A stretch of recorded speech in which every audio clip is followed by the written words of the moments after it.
ದಂಡೋ ದಮಯಿತ ದಮಃ ಅಂತ, ದಂಡ ಅಂತ ನಾವು ಅರಣ್ಯಕಾಂಡವನ್ನು ನೋಡ್ತಾ ಇದ್ದೇವೆ. ದಂಡ ಅಂತ ದಂಡನೆ ಮಾಡುವವ ಅಂತ, ದಂಡನೆ ಮಾಡುವವ ಅಂತ ಅಂದರೆ ತನಗೆ ದಂಡನೆ ಮಾಡಿಕೊಂಡವ, ಇನ್ನೊಬ್ಬರನ್ನೂ ದಂಡಿಸುವವ, ಮುಂದೆ ಬರುವವರಿಗೆ ಬೇಕಾದ ದಂಡನೆಯನ್ನು ಮಾಡಿಕೊಟ್ಟವ ಅಂತ.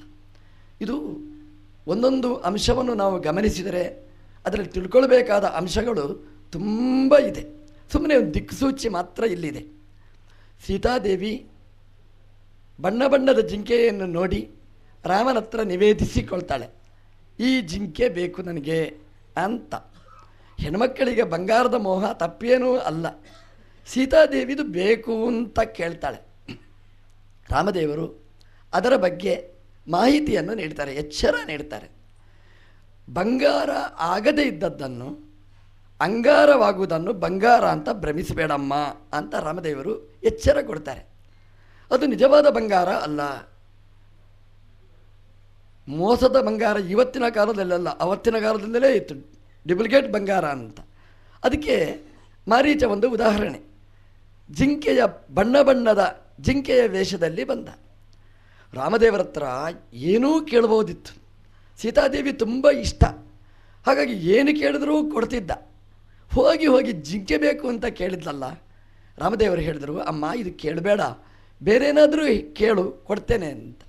ಸೀತಾದೇವಿ ಹಠ ಮಾಡ್ತಾಳೆ, ರಾಮ ಇದು ಬೇಕೇ ಬೇಕು ಅಂತ. ರಾಮ ಹೇಳಿದ, ಜೀವಂತವಾಗಿ ಹಿಡೀಲಿಕ್ಕಾಗೋದಿಲ್ಲ ಅಂತ, ಸತ್ರೂ ಪರವಾಗಿಲ್ಲ, ಚರ್ಮ ಆದರೂ ಸುಲಿದುತ್ತಾ ಅಂತ ಹೇಳ್ತಾಳೆ. ಗಂಡನ ಹತ್ರ ಹೆಣ್ಮಕ್ಕಳು ಏನು ಕೇಳಬೇಕಾದ್ದು ಅನ್ನೋದನ್ನು ರಾಮಾಯಣ ನಮಗೆ ನೆನಪಿಸಿದೆ. ಒಂದು ಗಂಡನ ಹತ್ರ ಏನು ಕೇಳಬೇಕಾದ್ದು, ಎಷ್ಟು ಇಲ್ಲದೆ ನಮಗೆ ಬದುಕಲಿಕ್ಕೆ ಸಾಧ್ಯ ಇಲ್ಲ, ಅಷ್ಟನ್ನು ಕೇಳಬಹುದು ಹೊರತು ಉಳಿದದ್ದನ್ನು ಕೇಳಬೇಡಿ. ಅದು ಗಂಡ ಬೇಡ ಅಂತ ಎಲ್ಲಿ ದೀರ್ಘ ದರ್ಶನದಿಂದ ಹೇಳಿರ್ತಾನೆ, ಅದನ್ನು ಎಂದೆಂದೂ ಕೇಳಬೇಡಿ ಅನ್ನುವ ಎಚ್ಚರ ಇಲ್ಲಿ ತುಂಬಿಕೊಂಡಿರ್ತಕ್ಕಂಥದ್ದು.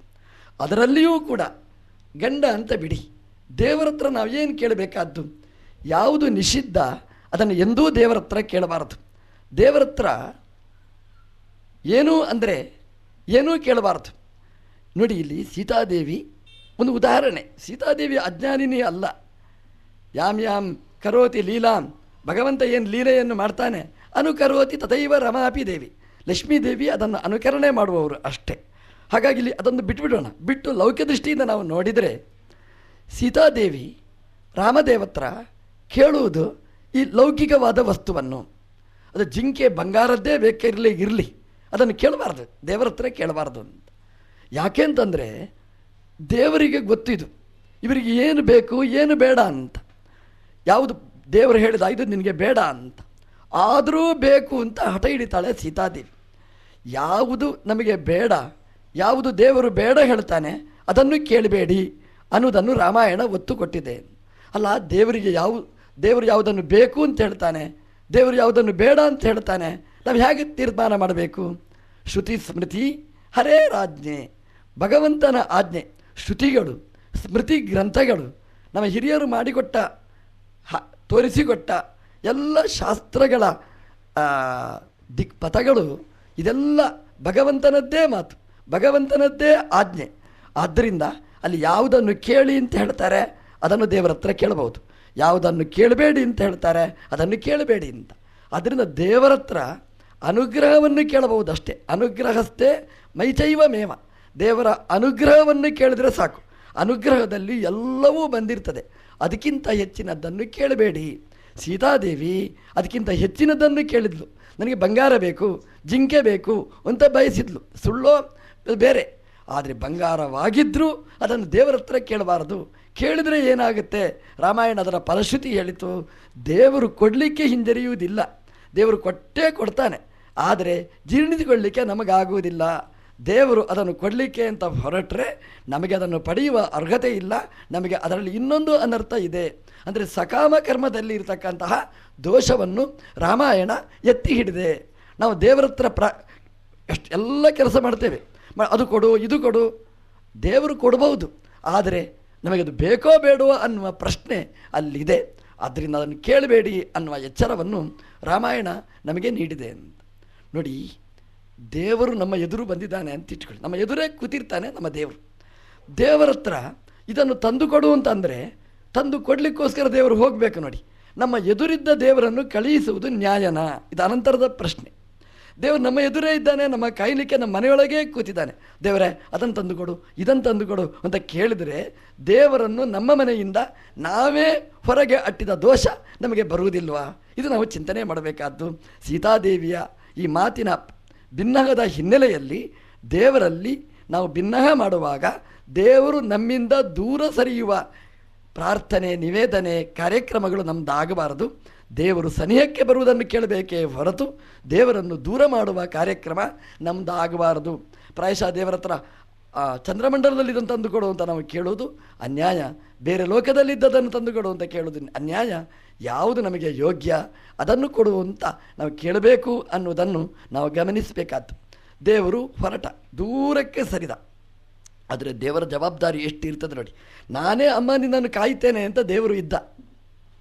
ಸೀತಾದೇವಿ ಹೇಳಿದ್ಲು ನೀವು ಹೋಗಿ ಅಂತ. ಆದರೆ ದೇವರು ನೋಡಿ ಕಾಯುವವ ಎಷ್ಟು ಚೆನ್ನಾಗಿ ಕಾಯ್ತಾನೆ ಭಗವಂತ ಅಂತಂದರೆ, ಲಕ್ಷ್ಮಣನನ್ನು ಅಲ್ಲಿ ಕೂಡಿಸಿ ಭಗವಂತ ಹೊರಟ. ಅಂದರೆ ದೇವರ ಜವಾಬ್ದಾರಿ ಇದೆ. ನಮ್ಮನ್ನು ರಕ್ಷಣೆ ಮಾಡಲಿಕ್ಕೋಸ್ಕರ ಭಗವಂತನ ವ್ಯವಸ್ಥೆ ಇದೆ.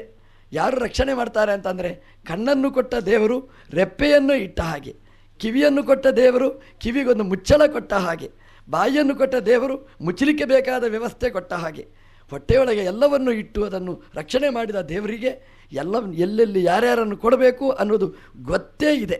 ಕಣ್ಣನ್ನು ಕೊಟ್ಟ ದೇವರು ರೆಪ್ಪೆಯನ್ನು ಹಾಕಲಿಕ್ಕೆ ತೆಗಿಲಿಕ್ಕೆ ದೇವತೆಗಳನ್ನು ವ್ಯವಸ್ಥೆ ಮಾಡಿದ್ದಾನೆ. ಭಗವಂತನಿಗೆ ಗೊತ್ತು, ನಾನು ನನ್ನ ಪ್ರತಿನಿಧಿಯನ್ನು ಅಲ್ಲಿ ಇಟ್ಟಿರ್ತೇನೆ ಅಂತ. ಹಾಗೆಯೇ ಭಗವಂತ ಸೀತೆಯ ರಕ್ಷಣೆಗೋಸ್ಕರ ಪ್ರತಿನಿಧಿಯನ್ನು ಇಟ್ಟು ಹೋದ, ಭಗವಂತನ ಭಕ್ತನನ್ನು ವ್ಯವಸ್ಥೆ ಮಾಡಿದ ಹೋದ. ದೇವರ ಜವಾಬ್ದಾರಿ ತುಂಬ ಇದೆ. ಯಾರನ್ನೋ ರಕ್ಷಣೆಗೆ ಇಟ್ಟು ಹೋಗಲಿಲ್ಲ. ನಾವೆಲ್ಲ ರಕ್ಷಣೆಗೆ ಅಂತ ಬಯಸ್ತೇವೆ, ರಕ್ಷಣೆಗೆ ಅಂತ ಇಟ್ಟಿರ್ತೇವೆ, ಅವರೇ ನಮ್ಮನ್ನು ಕೊಲ್ತಾರೆ. ಇದು ನಮ್ಮ ರಕ್ಷಣೆಯ ಕ್ರಮ. ಸೆಕ್ಯೂರಿಟಿ ಇಟ್ಟರೆ ಸೆಕ್ಯೂರಿಟರಿಯೇ ನಮಗೆ ಗುಂಡಿಕ್ಕಿ ನಮ್ಮನ್ನು ಕೊಲ್ಲುವುದನ್ನು ನಮ್ಮ ದೇಶ ಕಂಡಿದೆ. ಆದರೆ ದೇವರು ಹಾಗಲ್ಲ. ಸೀತೆಗೆ ಯಾರನ್ನು ರಕ್ಷಣೆಗೆ ಅಂತ ಇಟ್ಟಿದ್ದ ಅದು ಮೋಸಗಾರ ಅಲ್ಲ, ಕಾಮ ಲಂಪಟ ಅಲ್ಲ, ಹೆಣ್ಮರುಡ ಅಲ್ಲ, ವಿರೋಧಿಯಾದ.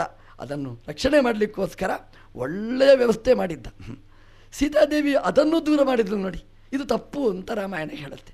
ಅಂದರೆ ಲಕ್ಷ್ಮಣನನ್ನು ಪುನಃ ದೇವರು ಮಾಡಿದ ವ್ಯವಸ್ಥೆ.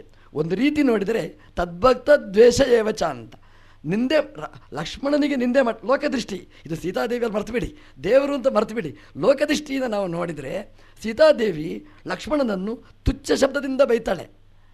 ಅಣ್ಣ ಸತ್ತರೆ ನನಗೆ ಸೀತೆ ಸಿಗ್ತಾಳೆ ಅನ್ನುವಷ್ಟರ ಮಟ್ಟಿನ ಶಬ್ದವನ್ನು ಬಳಸ್ತಾಳೆ ಅಂತಂದರೆ ತದ್ಭಕ್ತ ದ್ವೇಷ ಏವಚ.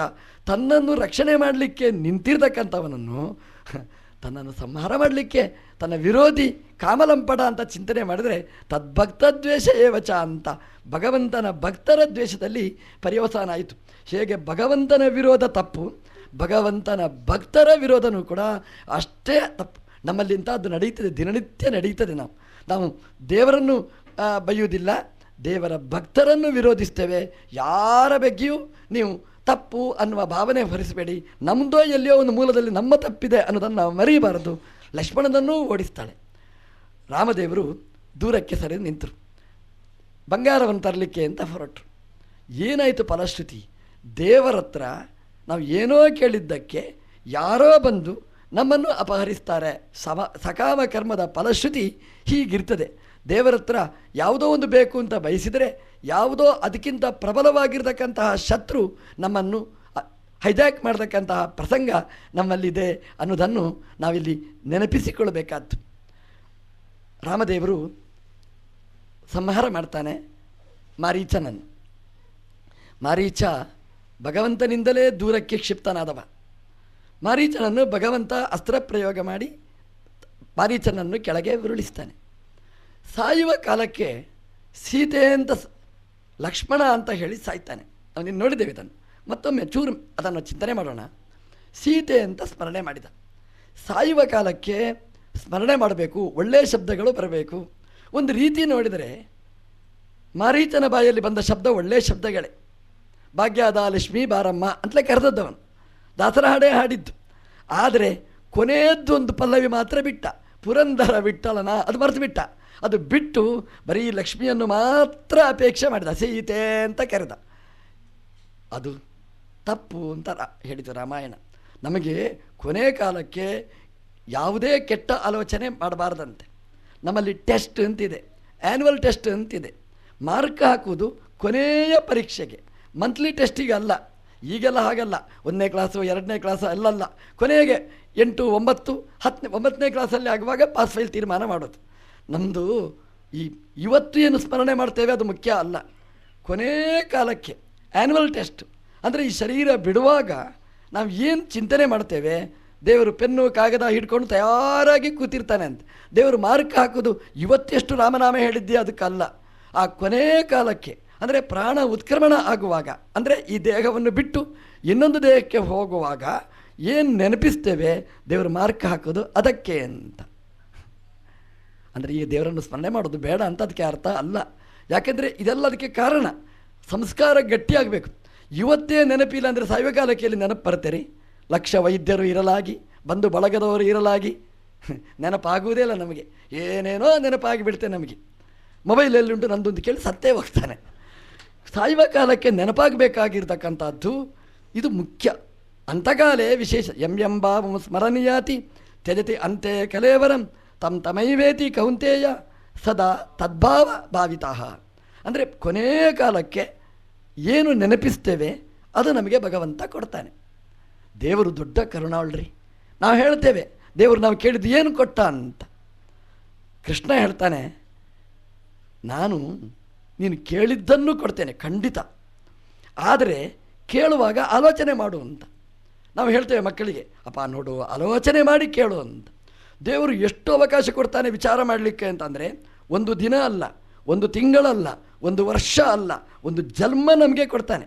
100 ವರ್ಷ ಇಡೀ ನೀನು ಆಲೋಚನೆ ಮಾಡು, ಕೊನೆಯ ಕಾಲಕ್ಕೆ ಏನು ಕೇಳಬೇಕು ಅಂತ. ಅಲ್ಲಿಯೂ ತಪ್ಪಿಗೆ ಹೇಳಿದ್ರೆ ನಾನು ಹೊಣೆ ಅಲ್ಲ. ಅಂದರೆ ಈಗ ತಕ್ಷಣದಲ್ಲಿ ತೀರ್ಮಾನ ಮಾಡಿ ಹೇಳು ಅಂತ ಹೇಳಿದರೆ ಅದು ಬೇಕಾ ಇದು ಬೇಕಾ ಚಾಯ್ಸ್ ಹೇಳು ಅಂದರೆ ನಾವು ತಬ್ಬಿಬ್ಬಾಗಿ ಬಿಡ್ತೇವೆ. ಆಲೋಚನೆ ಮಾಡಲಿಕ್ಕೆ ದೇವರು ಇಡೀ ಜನ್ಮ ಕೊಟ್ಟಿದ್ದಾನೆ.